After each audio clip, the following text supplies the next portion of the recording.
Il y a des images qui sont très très dépendantes de la qualité de la lumière. Par exemple, ça c'est une image très très belle, où l'eau est comme satinée. Et c'est le matin de bonheur sur l'Acheté là-bas. Bon, il était évident que pour moi, travailler sur Deauville, c'était travailler sur cet espace-là. Les plages, le littoral, le côté balnéaire, c'est quelque chose que j'aime beaucoup. Ce triple espace planche, sable et mer me convenait tout à fait, quoi. C'est simple, c'est graphique.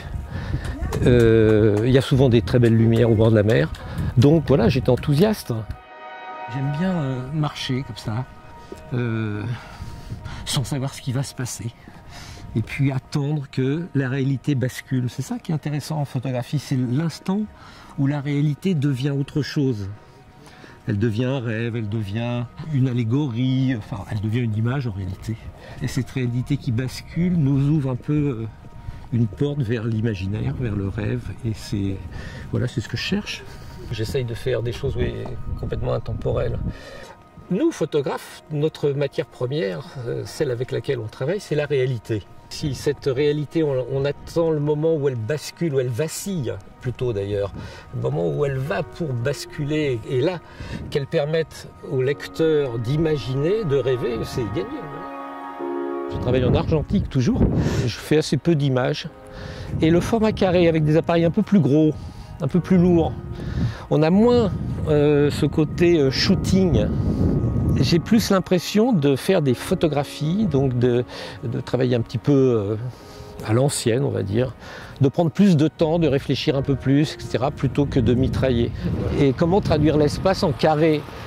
Tout de suite on dit, oui, mais traduire l'espace, il faut un grand angle, il faut s'appeler Sergio Leone. Non, non, il y a une façon de traduire l'espace en carré. Et je dirais même, il y a une façon de traduire l'espace par des photos ramenées à la verticale. Ce qui est intéressant parce que alors, le carré adore ça, qu'on ramène les choses à la verticale.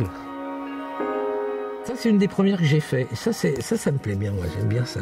On ne sait pas s'ils sont dans la neige, ces personnages, on ne sait pas. On ne sait pas ce qui se passe et on peut imaginer plein de choses. Les parasols, mais on ne sait pas si c'est une forêt de petits arbres, de trucs, et puis un ciel très très tourmenté, un peu fantastique, quoi. Des enfants qui jouent, le cerf-volant c'est plus qu'un cerf-volant, là, il se passe quelque chose entre les trois, enfin selon moi. Après on n'est pas obligé de voir comme l'auteur. Ça aussi c'est une image qui est très très belle, c'est la marina là-bas, ça a l'air de rien, c'est des toits de maison, et il y a un ciel, c'est le matin très tôt, un jour de brume un peu, et il y a vraiment des tonalités de gris qui sont incroyables. Donc à voir en vrai. Je me suis amusé toute ma vie, c'est vrai, hein. Je m'amuse de la réalité, ce qui ne veut pas dire qu'il n'y a pas du sérieux et du profond, hein. Il y a du sens à tout ça, mais de manière légère.